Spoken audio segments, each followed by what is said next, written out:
새해 복 많이 받으십시오. 제가 한복을 입고서 인사를 하니까 조금 더 새해 같은 느낌이 듭니다. 그렇죠? 다시 한 번 더 인사해 보겠습니다. 새해 복 많이 받으십시오. 아멘. 우리 모두 하나님의 은총 가운데 하시고자 하시는 모든 일이 형통하시길 기원합니다. 오늘 우리는 민수기 29장에 있는 말씀을 기초로 건강한 새해를 위한 성경 지침이라는 제목을 가지고 말씀을 나눠보려고 합니다. 저희가 지난주에도 잠시 나누긴 했지만 우리의 삶이 항상 건강해서 육적으로뿐만 아니라 영적으로도 늘 하나님을 닮아가는 충만한 삶이 되기를 축복해 봅니다. 우리 그런 의미에서 이 성경절들을 통해서 주변 분들에게 함께 축복의 메시지를 전해보시겠습니까? 함께 읽어보겠습니다. 시작. 사랑하는 자여, 내 영혼이 잘됨 같이 내가 범사에 잘되고 강건하기를 내가 간구하노라. 아멘. 우리 주님께서 주시는 복들이 이 자리에 계신 모든 분들에게 넘쳐서 영혼이 잘돼서 주님을 닮아가는 그 마음이 예뻐져서 복 받으시게 되시길 예수님의 이름으로 축원드립니다. 새해가 되면 많은 사람들이 서로 그 새해에 맞는 삶의 양식들을 갖습니다. 한국이 다르고 일본이 다르고 미국이 다르고 중국이 다릅니다. 각자 자신만의 양식대로 하지요. 하지만 그 마음만큼은 같은 것 같습니다. 모두가 잘 되었으면 좋겠고 건강했으면 좋겠다는 이야기지요. 하나님은 어떠실까요? 하나님도 동일하게 우리에게 복 주시고자 하십니다. 주님께서 우리에게 주시는 귀한 새날을 우리가 맞이하게 될 때 주님은 날만 새롭게 하시는 것이 아니라 우리 자체도 새롭게 하기를 바라십니다.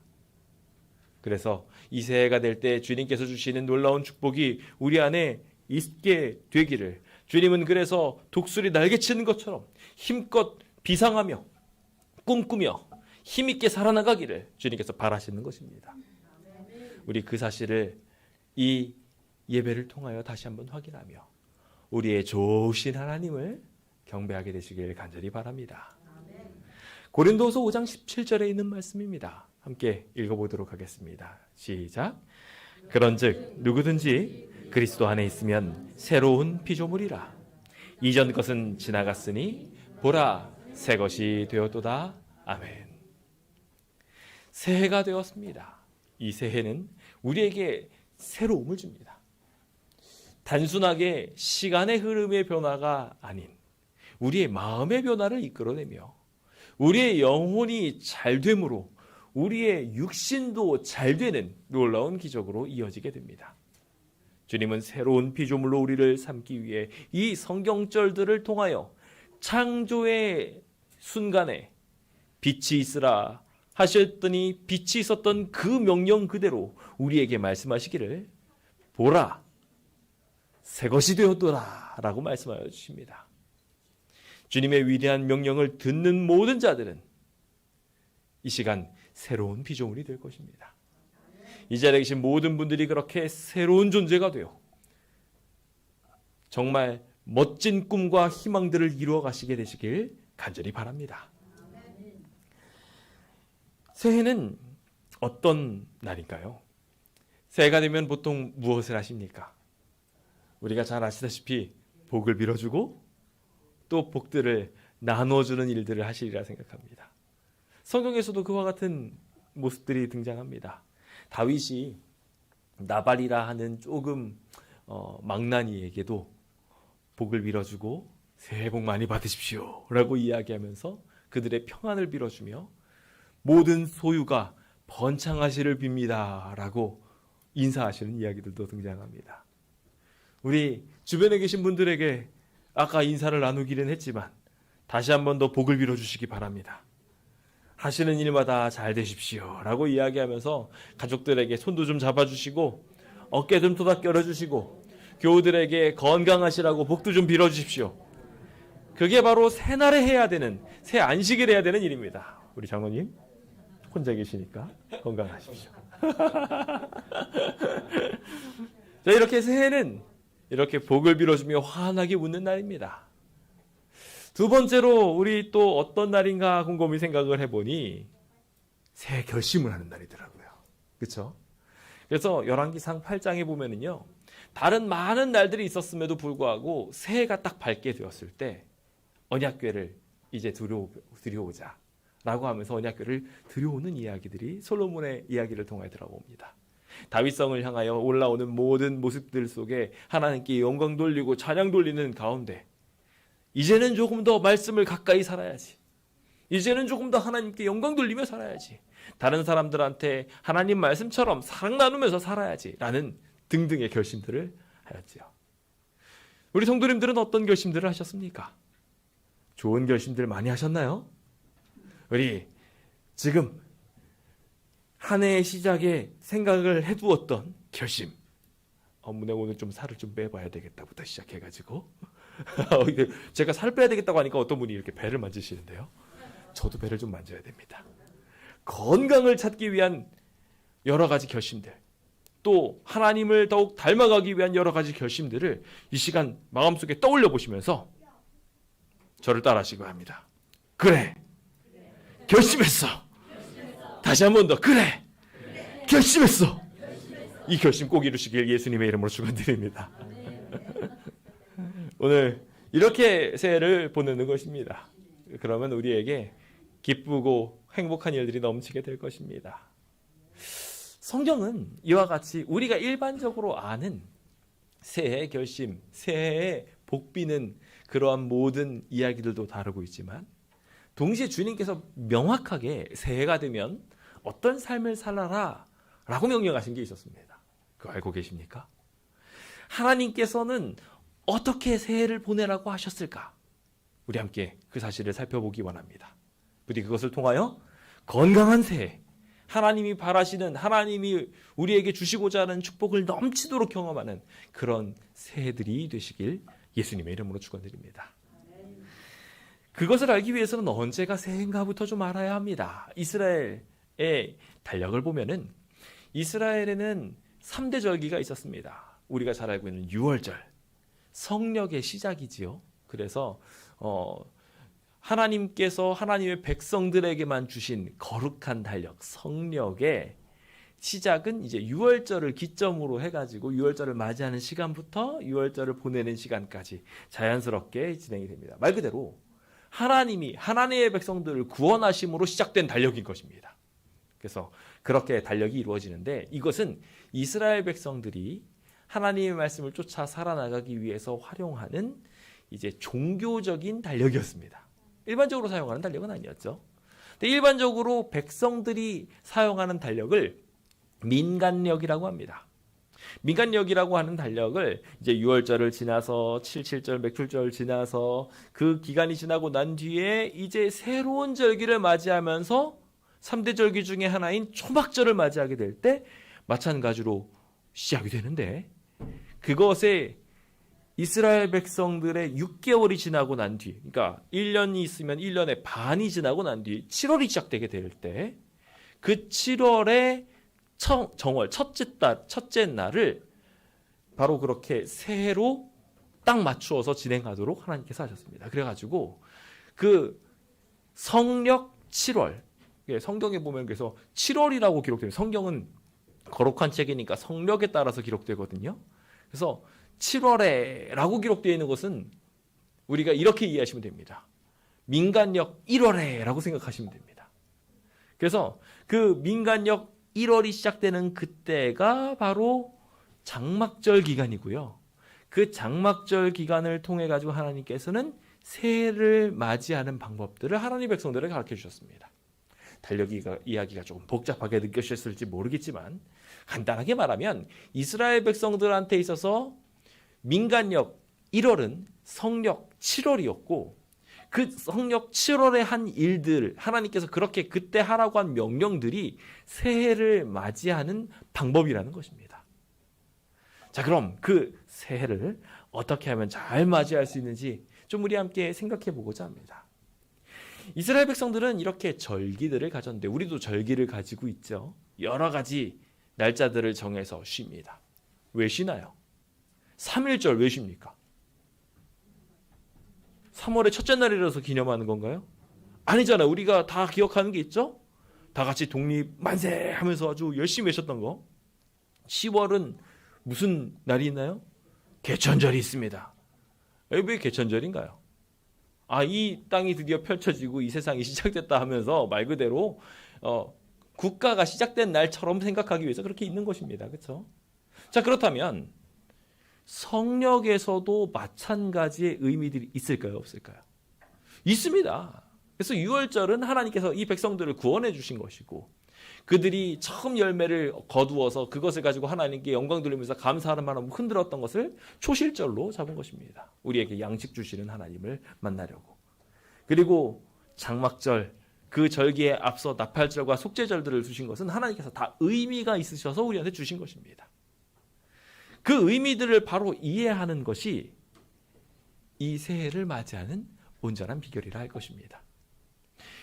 우리가 이 새해에 새롭게 해가 바뀌면서 한 살을 더 먹게 된 그 모든 배경들을 마찬가지로 이해하고 한 살을 더 먹었다는 것이 무슨 의미인지 제대로 이해해야 할 때 우리가 설날을 제대로 보내게 되는 것인 것처럼 그냥 떡국만 먹어서 배부르고 한 살 더 먹었다. 이게 끝이 아니라 진짜 한 살 더 먹은 사람처럼 철든 신앙인, 철든 삶을 사는 일들이 필요한 것처럼 마찬가지로 주님께서는 그것을 이루기 위해, 그 목적을 이루기 위해 우리에게 이 절기를 통하여 기념할 만한 것들을 주셨다는 것입니다.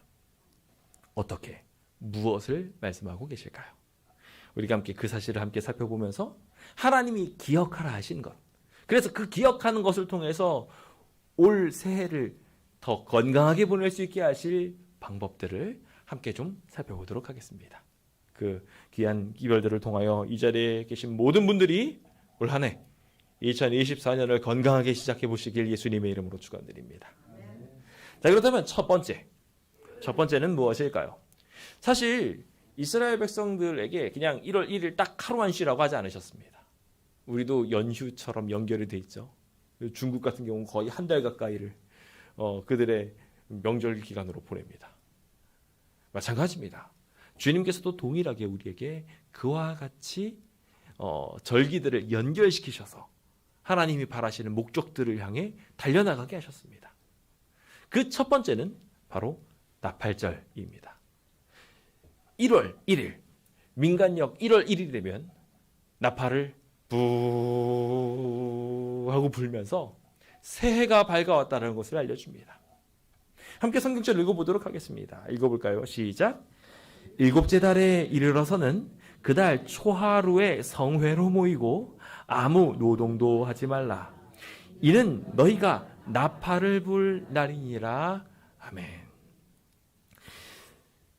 민수기 29장이 말하고 있는 이 나팔절은 특별한 의미를 가지고 있습니다. 그냥 단순히 알람이 울리듯이 이제 새해가 됐으니까 그냥 이 시간을 기억하십시오 라고 하는 정도에서 끝나는 것이 아닙니다. 우리가 1월 1일 됐을 때 보신각종을 땡 하고 치는데 의미가 담겨 있듯이 마찬가지로 이 나팔에는 특별한 의미가 포함되어 있습니다. 이 자리에 계신 모든 성도님들이 그 나팔의 의미를 명확하게 알게 되시길 간절히 바랍니다. 성경에 보면 나팔이 굉장히 많이 등장합니다. 나팔을 들은 장면이 많이 나오죠. 뭐 전쟁을 할 때도 그렇게 하고 절기가 시작될 때도 그러고 뭐 등등등등 굉장히 많은 나팔을 부는 상황들이 있습니다. 그거 다 열거하려면 끝도 없습니다. 그런데 이 나팔을 부는 경우에 공통점이 있습니다. 뭐냐면요, 임재를 말합니다. 하나님의 임재가 나타나게 될 때 나팔을 부하고 붑니다. 새로운 시대의 막이 오른다는 것, 하나님께서 이스라엘 백성들에게 임하여 주신다는 것을 말할 때 바로 이 나팔을 부는 것입니다. 그래서 이 나팔을 부는 것을 통해서 하나님께 영광을 돌리는데 이게 세계에서 가장 오래된 악기 중에 하나입니다. 양의 뿔을 이용해 가지고 부는데요. 제가 지난번에 패스파인더 활동을 하는데 청소년 부장님께서 그 양각 나팔을 가지고 오셨더라고요. 제가 그래서 그걸 불어봤습니다. 제가 색소폰도 불었고 트럼펫도 불었고 뭐 잘 부르진 못해도 소리는 낼 줄 아니까 이거 낼 수 있겠지 하고 불었는데요. 어림도 없더라고요. 소리가 안 나요. 굉장히 부는 방법이 특이하고 쉽지 않더라고요. 굉장히 많은 호흡들을 써야 되는 것을 보게 됩니다. 이 나팔 부는 게 쉽지 않은 이것을 보면서 하나님을 부르는데 어떻게 불러야 되는지를 새삼스럽게 느꼈습니다. 제가 그 못 부는 것을 보고 그 청소년 부장님이 딱 가져가서 불더라고요. 부는데 그분은 많이 불어보셔서 소리를 낼 줄 아셔요. 어떻게 해야 되는지도 아는데 얼굴이 빨개질 정도로 온 힘을 다해서 소리 내시니까 소리가 뿌 하고 나오더라고요. 하나님을 찾는 것도 마찬가지입니다. 힘을 다하여 최선을 다하여 주님을 향하여 목소리 외치듯 부르는 것입니다. 주님 저한테 와주십시오라고 이야기하는 겁니다. 쥐 죽은 듯이 저 여기 있어요 하도 주님 들으십니다마는 온 힘을 다하여 주님께 영광 돌리며 주님 여기 있습니다. 저와 함께 해주십시오라고 외치는 날이 새해라는 것입니다. 우리가 해를 보러 가가지고 해를 보면서 와 좋다 그걸 맞이하는 게 아니라 하나님의 영광을 맞이하는 것입니다. 하나님의 주시는 구원을 맞이하는 것입니다. 그것이 오늘 이 나팔절의 기본적 의미라는 것을 꼭 알리게 되시길 예수님의 이름으로 축원드립니다. 그래서 이 나팔절에는 세 가지 의미를 두고 그 의미들을 묵상하면 좋습니다. 첫 번째, 오늘 해야 될 일들이신 거죠. 새해를 알리는 것입니다. 새해를 알리며 주변 사람들한테 나팔을 불어주십시오. 하나님의 임재를 말해주시는 것입니다. 오늘 그 결과가 어떻습니까? 오늘 여기에 가족들이 와 계신데요. 가족들이 오랜만에 와 계시니까 우리 문장님도 신이 나가지고 막 여기저기 옛날 추억들을 이야기하면서 아주 신나게 말씀하셨잖아요. 저도 저 나름대로 제가 여기에 이제 11년 차를 맞이하면서 이제 여기 있게 되는데 11년 차쯤 되니까요. 여기 계신 분들의 과거들이 보입니다. 되게 반갑고 너무 좋습니다. 그렇게 새해를 알리면서 가족들과 익숙한 사람들을 불러 모으는 겁니다. 그래서 하나님이 우리와 함께 하신다는 것을 알리는 것이죠. 특히 이스라엘 백성들이 지금처럼 교통이 발달되어 있는 게 아니다 보니까 이 명절이 될 때마다 그들은 이렇게 모여서 우리가 원래 예배드려야 될 곳, 하나님의 영광이 임재하는 그 장소로 같이 나아갔습니다. 그래서 모든 이스라엘 백성들은 1년에 3번 하나님 앞에 자신의 모습을 보여야 한다고 주님께서 말씀하시면서 그 중에 한 날로 이 날을 정하셨어요. 특히 이 절기가 가장 길었기 때문에 이 절기에는 반드시 사람들이 다 같이 모였습니다. 그래서 여기에 모여서 함께 경배하고 찬양하며 하나님의 임재를 모두 함께 새해에 느끼는 것입니다. 민족 대이동. 그래서 온 가족들이 같이 얼굴을 보고 흩어졌던 가족들이 다 같이 만나서 화목하게 인사하는 것. 그렇게 해서 백성들이 한 곳에 모이면서 하나님이 기뻐하시는 백성들로 바뀌어가는 것. 주님이 지으신 성소를 바라보며 하나님께 영광 돌리며 어떤 삶을 살아야 될지 알게 되는 것. 부모님을 만날 때 덕담을 들으며 하나님께서 주시는 말씀을 들으며 어떤 삶을 살아야 될지 배우게 되는 것이 이 명절에 해야 되는 것입니다. 오늘 이 자리에 계신 모든 성도님들에게 그 아름다운 기적이 일어나게 되길 예수님의 이름으로 축원드립니다. 새해가 되면 가족들을 만나시고 요즘에 명절이라고 신난다 해외여행 가자 이러는 가족들이 점점 늘어나고 있는데 가족들을 꼭 만나시고 그분이 살아온 삶을 들으시면서 어떤 삶을 살아야 될지 마음속에 두고 그 가운데 녹아있는 하늘을 향하는 신앙을 배우고 우리 모두 한 가족이구나. 우리 함께 모여서 열심히 살아보자. 이 결심하게 되시길 예수님의 이름으로 축원드립니다. 이렇게 보내는 날이 새해의 첫날이며 그렇게 예배를 드리면서 2배의 헌신과 2배의 축복을 받게 되는 날이 바로 이 날입니다. 그래서 사실 일반적으로 월삭, 매월이 첫 번째가 되면 이제 정월에 그들이 함께 모여가지고 수송아지 2마리, 순양 1마리, 그리고 뭐 1년 된 순양 7마리를 드리면서 매월마다 예배를 드립니다. 그런데 이 매월마다 이렇게 월초에 예배를 드리게 될 때에 이날만큼은 첫 달이라고 수송아지 1마리, 순양 1마리, 그리고 1년 된 순양 7마리를 더해서 하나님께 드렸습니다. 2배의 축복을 받으라고 하나님께서 그렇게 하신 것이죠. 오늘 이 자리에 계신 모든 분들도 그와 같이 함께 모여 서로 평소에도 안보하시겠지만 2배의 덕담을 나누며 하나님의 축복을 만끽하게 되시길 예수님의 이름으로 축원드립니다. 주님은 고대하십니다. 주님이 나팔 부시게 될 그날을 온 가족을 불러 모으기 위해 나팔을 불며 이스라엘 백성들이 했던 것처럼 하나님께서도 당신에게 속한 모든 백성들을 불러 모으기 위해 나팔을 부실 것입니다. 우리가 나팔을 불며 그 사실도 기억해야 할 것입니다. 주님의 재림의 날 나팔을 불며 모든 백성들을 불러 모으실 그날을 생각하시며 지금은 다 만날 수 없지만 각자 이 사람은 절로 가고 저 사람은 절로 가면서 다 같이 모일 수 없지만 하나님이 부르시는 그날 한 부모이신 우리 하나님 앞에 모두 함께 모이게 되어 거대한 성회를 벌리게 될 그날을 생각하시며 온 가족들에게 그날이 올 거란다 라고 꼭 말씀해 주시는 귀한 날 되시길 예수님의 이름으로 축원드립니다. 이렇게 첫 번째로 나팔을 불어서 우리 함께 모이는 날이다 라는 것을 이야기해 주는 것이 첫 번째 1월 1일에 해야 될 날입니다. 근데 아까 말씀드린 것처럼 이렇게 하루로 끝나지 않습니다. 그 다음 날에도 이어서 해야 될 일이 있어요. 열흘 동안 작심삼일이 되어 무너진 이 백성들의 마음을 다시 한번 모으며 그들의 마음을 변화시키는 새해를 보내는 방법을 주님께서 말씀해 주셨습니다. 어떻게 하셨을까요? 함께 읽어보도록 하겠습니다. 민수기 29장 7절입니다. 함께 읽겠습니다. 시작. 일곱째 달 열흘 날에는 너희가 성회로 모일 것이요 너희의 심령을 괴롭게 하며 아무 일도 하지 말 것이니라. 아멘.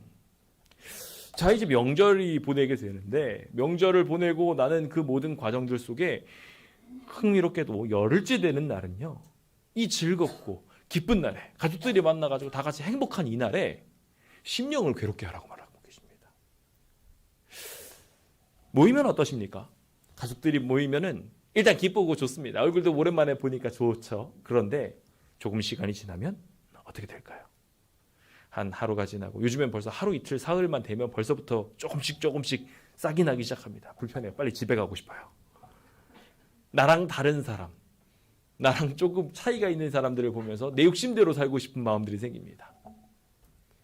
쟤는 왜 저러고 있을까라는 마음이 생겨서 부모님은 잔소리를 할 때도 있고요. 그걸 들은 자식들은 그 얘기를 들으면서 불끈하기도 합니다. 그래서 명절 하면은 좋은 날이라고만 기억하시는 분들이 별로 없고 그날은 전 부치느라 힘들고 누구는 드러 누워 있는 거 보는 것 때문에 꼴 보기 싫고 사촌이 땅이 사서 배가 아픈 그런 날이 명절이 되곤 합니다. 이날도 수많은 백성들이 모입니다. 예루살렘이라는 곳에 정말 많은 이스라엘의 남성이란 남성들은 다 모였으니 얼마나 북적북적거렸겠습니까? 그래서 되게 불편했습니다. 그 불편할 때 죄가 싹트기 쉽습니다. 주님은 이 기간을 이용해서 아주 중요한 한 가지를 깨닫게 하고자 하셨습니다. 심령을 괴롭게 함으로 죄를 주님 앞에 내려놓는 일들. 그래서 함께 모였을 때 죄가 없는 세상이 되도록 만드는 일을 설계하신 것입니다. 그래서 이날은 대속죄일로 모였습니다. 그래서 그동안 모든 죄들로 인해 얼룩졌던 성막의 천막을 불태우고 성소를 정결하게 하며 그동안 주님 앞에 바쳤던 모든 죄들이 도말되어지는 경험들을 하게 되는 것이 바로 이 열흘째 날이었습니다. 그날에 해야 될 일이 세 가지가 있었습니다. 첫 번째는요, 개인적으로 자기가 지은 죄들을 내려놓는 겁니다. 함께 모이게 됐을 때 생겨났던 많은 잘못된 생각들. 죄는 용돈을, 세뱃돈을 3만 원을 받는데 왜 나는 2만 원을 받는 거야? 그러면서 막 뿔났던 순간들. 비교하면서 짜증나고 신경질 났던 모든 순간들과 우리 마음에 생겨났던 모든 악한 시간들을 내려놓고 주님께 용서를 구하는 것입니다. 우리 새해가 진행되면서 하나님이 새로운 피조물로 만들어 주었던 그것을 더럽히셨다면 더 얼룩지기 전에 얼른 그 얼룩을 발견하시고 주님 앞에 정결하게 새해를 시작하게 되시길 예수님의 이름으로 축원드립니다. 이 사실을 통해 우리가 또 하나 중요한 것을 발견하게 되는데 그들이 열심히 죄를 용서를 구하는 동안 그들의 귀에 딸랑딸랑 종소리가 들렸다는 것입니다. 방울소리들이. 이 방울소리는 뭐였냐면 대제사장이 그들을 위하여 성소를 정결하게 하는 시간이었습니다. 이 기간 동안 우리가 마찬가지로 귀 기울여서 생각해 보아야 될 것이 있습니다. 우리의 죄를 용서하시기 위해 일하시는 하나님을 발견하는 것입니다. 하나님이 우리를 위하여 하시는 놀라운 기적들을 꼭 맛보게 되시길 예수님의 이름으로 축원드립니다. 그렇게 하심으로 우리의 한 해의 죄가 드디어 다 도말되는 것을 경험하시길 예수님의 이름으로 축원드립니다. 그 일이 진행된 만큼 이제는 작년에 있었던 일은 묻어두시고 새로운 마음으로 사람들을 대하셨으면 좋겠습니다. 작년에 약속했던 거 왜 안 지켰어? 여행 가기로 했잖아. 놀러 가기로 했잖아. 부터 시작해서 이거 사주기로 했잖아. 등등등. 뭔가 아쉬운 것들이 있다고 해가지고 입이 삐죽 나왔다면 한 해가 지났으니까 상대방이 저질렀던 모든 죄들, 섭섭하게 했던 것들 다 덮어두시기 바랍니다. 서로 죄를 용서를 빌었고 내가 가졌던 삐뚤어진 마음도 주님 앞에 내려놓았고 주님이 그거 다 도말해 주셨으니까요. 이제 지난해에 있었던 실수들 종종 우리 다툼할 때 그러지 않습니까? 캐캐묵은 심지어 그래서 저도 종종 혼납니다. 그 임신했을 때 빵을 못 사줘가지고 제가 아직도 혼나는데요. 다 묻어두시고 다 잊으시고 감사합니다. 그렇게 행복하게 사시길 바랍니다. 그게 우리가 명절에 해야 될 아주 중요한 목표 중에 하나입니다. 그렇게 함으로 화목한 가정이 꾸려지게 되시길 예수님의 이름으로 축원드립니다. 이날에는요 예식용 수송아지 1마리와 순양 2마리들을 통해 가지고 그래서 순염소 또 1마리를 이용해서 주변 사람들을 위해 제사장들을 위해 속죄하는 일을 더하여서 이렇게 드렸고 거기에 특별히 2 염소가 구별되었습니다. 우리가 잘 아는 것처럼 여호와를 위한 염소와 아세세를 위한 염소가 구별되어 죄의 결과를 명확하게 보여주었습니다. 희생하여 구원하는 염소와 끝까지 나는 저 사람 용서 안 할 거야 하고서 죄를 끝까지 짊어지고 있는 이 염소는 광야에 버림받게 되어서 결국 홀로 쓸쓸히 외로이 죽어가게 되는 것을 이스라엘 백성이 보게 되었지요. 오늘 이 자리에 계신 모든 성도님들도 그 결과도 명확하게 기억하게 되셨으면 좋겠습니다. 죄가 어떤 결과를 낳게 될지 내가 끝까지 꿍하고 있어서 각방 쓰겠다고 각방에 흩어져 있으면 그 가정은 행복할 수 없습니다. 그러지 마시고 다시 함께 하나님의 은혜로 화목한 가정 꾸미는 귀한 새해 되시길 예수님의 이름으로 축원드립니다. 자, 그렇다면 이제 마지막으로 우리 함께 살펴보게 될 3번째 것이 있습니다. 이제 15일이 지나고 난 뒤에 다시 한 5일쯤 지나가게 되면 새로운 명절을 맞이하게 되는데 그것이 바로 장막절입니다. 이 장막절은 아주 특별한 의미가 있지요. 함께 좀 읽어보도록 하겠습니다. 시작. 7째 달 15째 날에는 너희가 성회로 모일 것이요 아무 일도 하지 말 것이며 이래 동안 여호와 앞에 절기를 지킬 것이니라. 아멘. 초막절 혹은 장막절이라고 이야기하는 이 기간이 되면 아주 특별한 일을 하나 했습니다. 이스라엘 백성들이 다 같이 모여가지고 막 북적북적한 그 장소에서 흩어져서 자기만의 초막을 짓도록 하였습니다. 그래서 거기에서 함께 지내는 것이죠. 집이 멀쩡하게 있는 사람도 그날은 밖으로 나가서 초막을 짓고 초막에서 함께 거했습니다. 가족들과 그렇게 함께하는 것을 통해서 아주 특별한 시간을 갖게 되었죠. 편하고 좋은 장소에서 떠나 어떻게 보면 좀 불편해진 장소로 가면서 새로운 여러 가지 사실들을 발견하고 거기에서 가족들 간의 온전한 연합을 맛보게 되었습니다. 그게 바로 15째 날에 있었던 연합의 날, 장막절 혹은 초막절인 것입니다. 이것은 하루가 아니었습니다. 무려 일주일 동안 그렇게 했습니다. 제가 캠핑을 가장 길게 해본 게 언젠가 하고 곰곰이 생각해 보면은 기껏 해봐야 4일이나 5일 정도밖에 되지 않더라고요. 4일이나 5일 재밌습니다. 너무 좋습니다. 좋은 데 가가지고 텐트를 다시 치지 않아도 되니까 좋다라고 했는데 4일쯤 5일쯤 되면요 불편한 게 많이 생기기 시작합니다. 정말 바리바리 잘 챙겨왔음에도 불구하고 이것도 없고 저것도 없어요. 계속해서 점점점 결핍이 드러나게 됩니다. 근데 그 결핍이 드러나게 될 때 참 재밌는 게 또 한 가지 발견하게 되는데 그 결핍을요 주변 사람이 챙겨주는 것을 발견하게 돼요. 내가 이걸 못하는 동안에 다른 사람이 도와주는 겁니다. 그러면서 그 기간 동안 상대방에 대해 더 깊이 아끼고 사랑하는 마음이 생겨나게 됩니다. 주님은 이 기간을 이스라엘 백성한테 주는 것을 통하여 아주 중요한 몇 가지 것들을 하게 하셨습니다. 첫 번째는 그들이 옛 자신의 터전을 떠나서 초막을 지어 화려하고 멋진 삶보다는 단순하고 하늘의 삶의 양식에 부합한 삶을 살도록 첫 번째 일을 하게 하셨습니다. 혹 너무 화려한 삶 속에 살다 보니까 너무 편의주의적 삶을 살다 보니까 놓쳐버린 많은 것들이 있지 않으십니까? 이 자리에 계신 모든 성도님들이 그 사실을 꼭 인지하게 되셨으면 좋겠습니다. 머리에 잘 두시고 때로는 불편함으로 나아가십시오. 그곳에서 서로를 위해주고 도와줄 수 있는 방법을 배우십시오. 그렇게 해서 서로를 도와주며 연합하는 관계에 들어가는 것이 이 초막절의 또 하나의 의미입니다. 주님은 그 일들을 통하여 죄에서 구원하여 하나님과 동행하는 삶을 보여주셨습니다.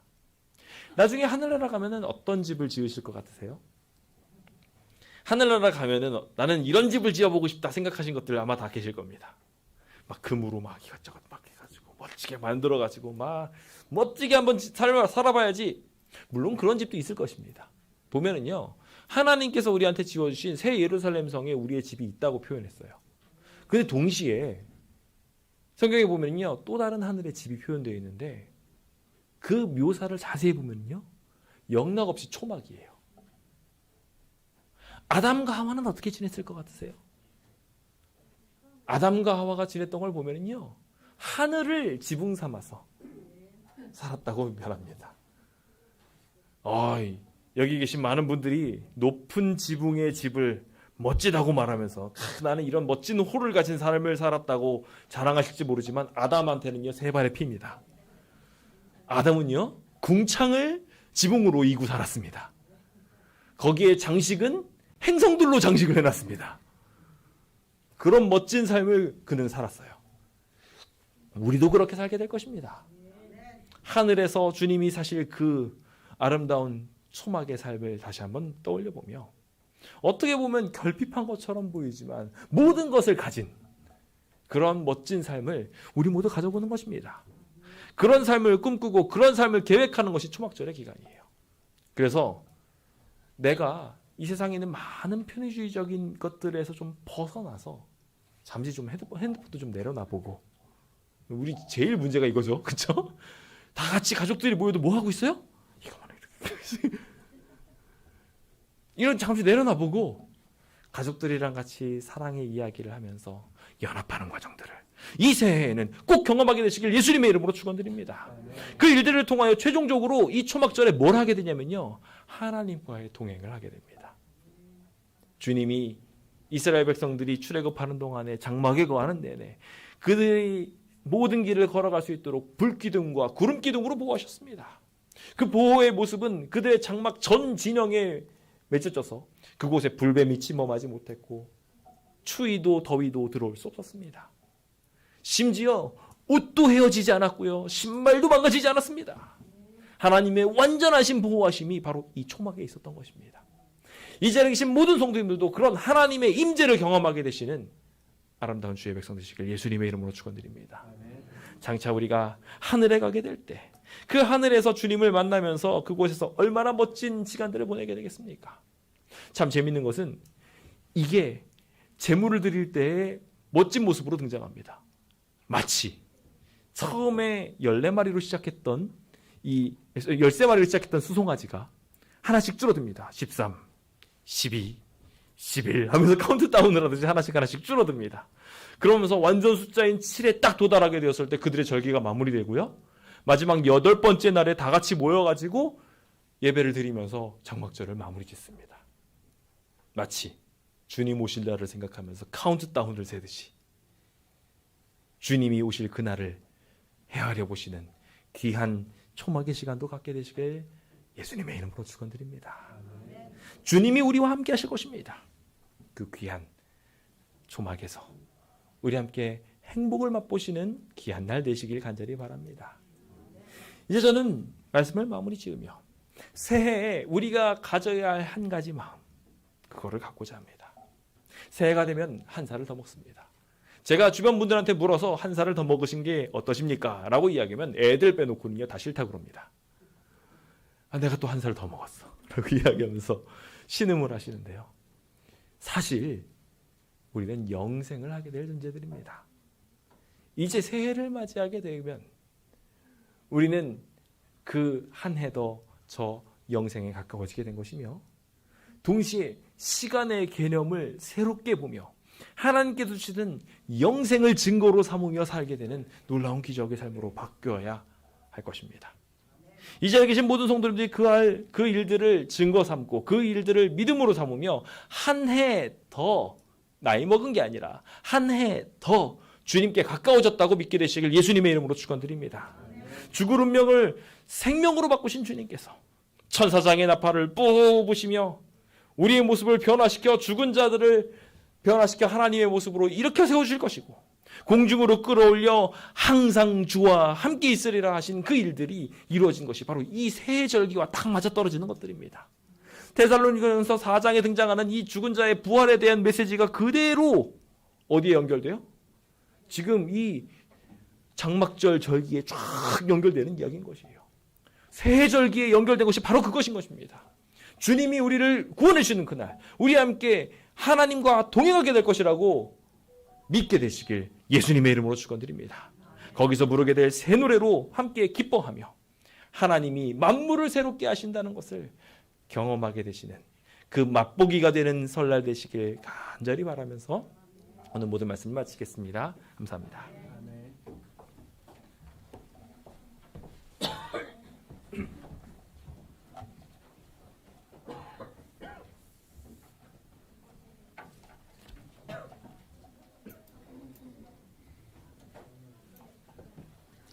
지금은 헌금 봉헌 시간입니다.